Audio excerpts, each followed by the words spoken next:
الرحمن الرحيم. الحمد لله رب العالمين، والصلاة والسلام على سيد المرسلين. إخواني وأخواتي، السلام عليكم ورحمة الله وبركاته. أنا أخوكم إحسان الله ابن عبد الرؤوف، معرب مقاليد السماوات والأرض، أقدم إليكم علم الصحة، وهذا باب خامس في الرياضة البدنية والحفاظ على صحة كل عضو.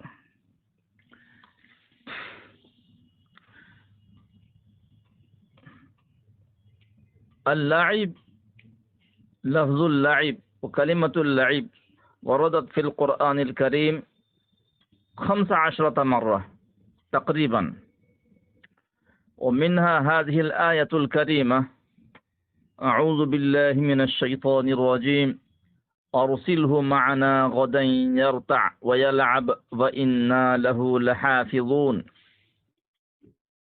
سورة يوسف الآية 12. والإسلام يؤكد على بناء الجسم الصحيح وعلى القوة البدنية، فيقول الرسول صلى الله عليه وسلم: إن لجسدك عليك حقا، رواه البخاري في كتاب التهجد عن عبد الله بن عمر رضي الله عنهما. وقد ثبت بالسنة الجري والسباحة والرماية والمصارعة والفروسية، وكذلك المسابقة في هذه الأمور الرياضية، وكذلك ثبت اللعب بالحراب والرماح، والمسايفة لعب العرب، واللعب بالعصا والتحطيب فلعب العجم والهنود. وعن عقبة بن عامر رضي الله عنه قال: سمعت رسول الله صلى الله عليه وسلم يقول على المنبر: أعوذ بالله من الشيطان الرجيم، وأعدوا لهم ما استطعتم من قوة ومن رباط الخيل ترهبون به عدو الله وعدوكم وآخرين من دونهم لا تعلمونهم الله يعلمهم، وما تنفقوا من شيء في سبيل الله يوفى إليكم وأنتم لا تظلمون. ويقول الله تبارك وتعالى: لقد كان لكم في رسول الله أسوة حسنة لمن كان يرجو الله واليوم الآخر وذكر الله كثيرا.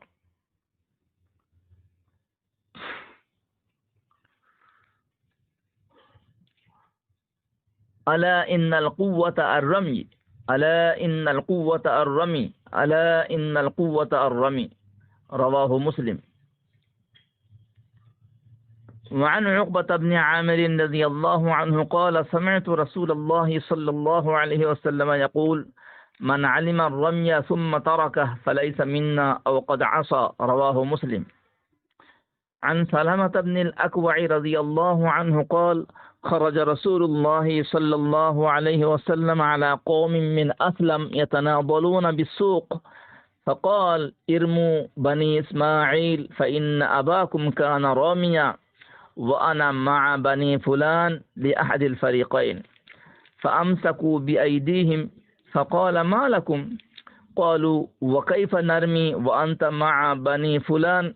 قال: ارموا وأنا معكم كلكم، رواه البخاري. وعن عبد الله بن عمر رضي الله عنهما أن رسول الله صلى الله عليه وسلم سابق بين الخيل التي أضمرت من الحفياء وأمدها ثنية الوداع وبينهما 6 أميال، وسابق بين الخيل التي لم تضمر من الثنية إلى مسجد بني زريق وبينهما ميل، متفق عليه. وعن عقبة بن عامر رضي الله عنه قال: سمعت رسول الله صلى الله عليه وسلم يقول: إن الله تعالى يدخل بالسهم الواحد 3 نفر الجنة، صانعه يحتسب في صنعته الخير، والرامي به، ومنبله. وارموا واركبوا، وأن ترموا أحب إلي من أن تركبوا. كل شيء يلهو به الرجل باطل إلا رميه بقوسه، وتأديبه فرسه، وملاعبته امرأته، فإنهن من الحق. رواه الترمذي وابن ماجه، وزاد أبو داود والدارمي: ومن ترك الرمي بعدما علمه رغبة عنه فإنه نعمة تركها، أو قال كفرها. وعن أبي هريرة رضي الله عنه قال: قال رسول الله صلى الله عليه وسلم: لا سبق إلا في نصل أو خف أو حافر. رواه الترمذي وأبو داود والنسائي.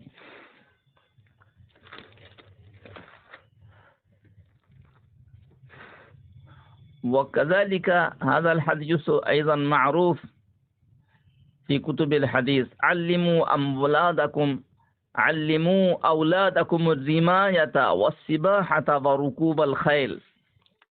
وعن عطاء بن أبي رباح قال: رأيت جابر بن عبد الله وجابر بن عمير الأنصاري رضي الله عنهما يرتميان، فجلس أحدهما فقال الآخر: كسلت؟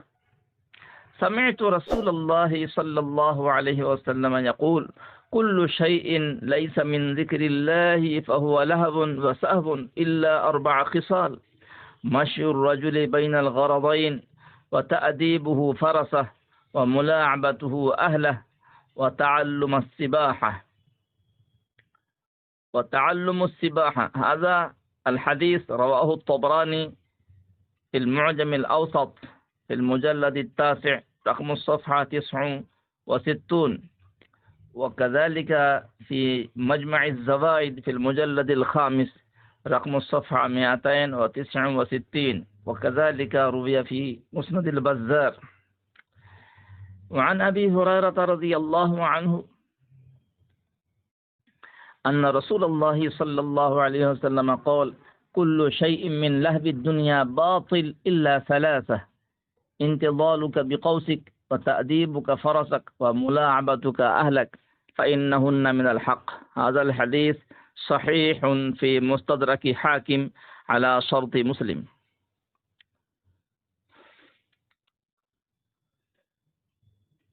وكان النبي صلى الله عليه وسلم يتفقد ويعرض غلمان الأنصار في كل عام، فمن بلغ منهم بعثه فعرضهم ذات عام مر به غلام فبعثه في البعث. رواه الطبراني في المعجم الكبير في المجلد 7 رقم الصفحة 211، وكذلك في مستدرك حاكم في المجلد 2 رقم الصفحة 60، وكذلك رواه البيهقي في السنن الكبرى في المجلد 1 رقم الصفحة 31. وقد ألف الرياضيون المسلمون كتبا في هذا الموضوع، مثلا رياضات الشباب المسلم، والكتاب الثاني الألعاب الرياضية لصاحبه يونس،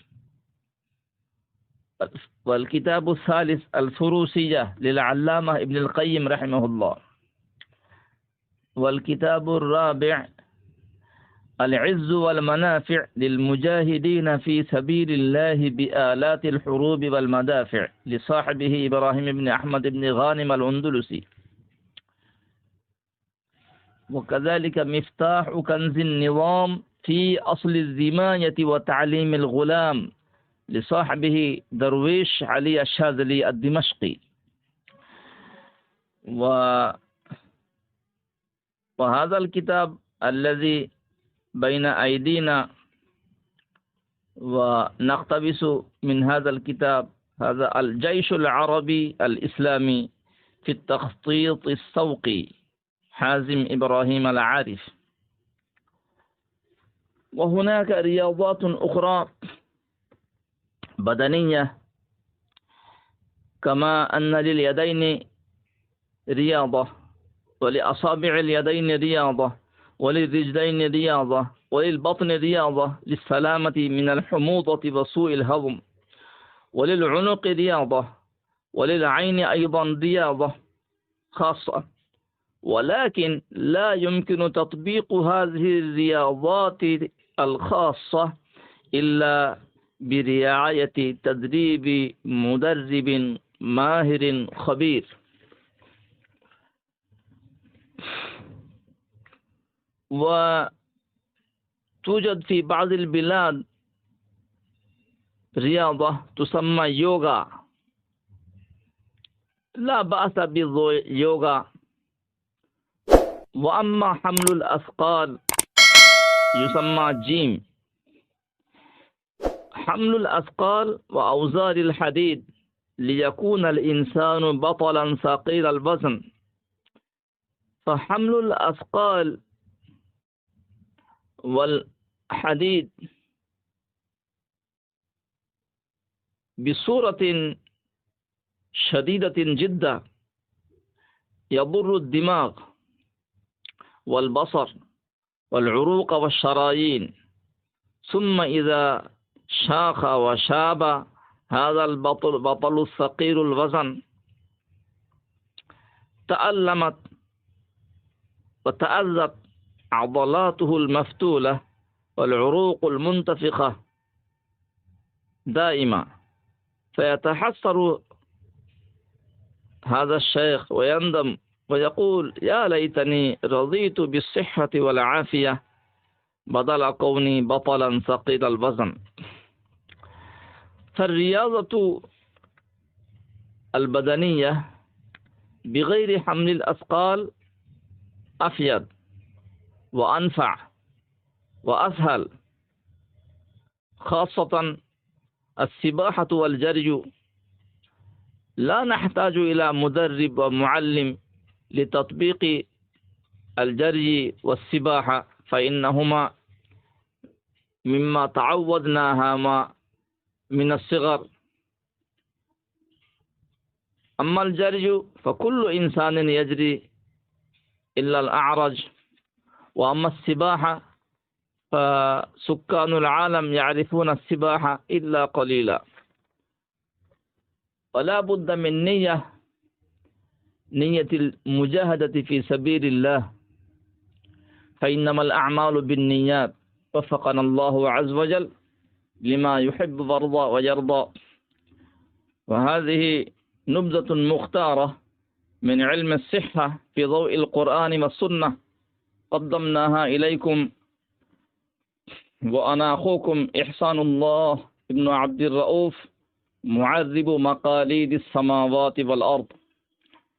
ونرجوكم الدعاء. والسلام عليكم ورحمة الله وبركاته.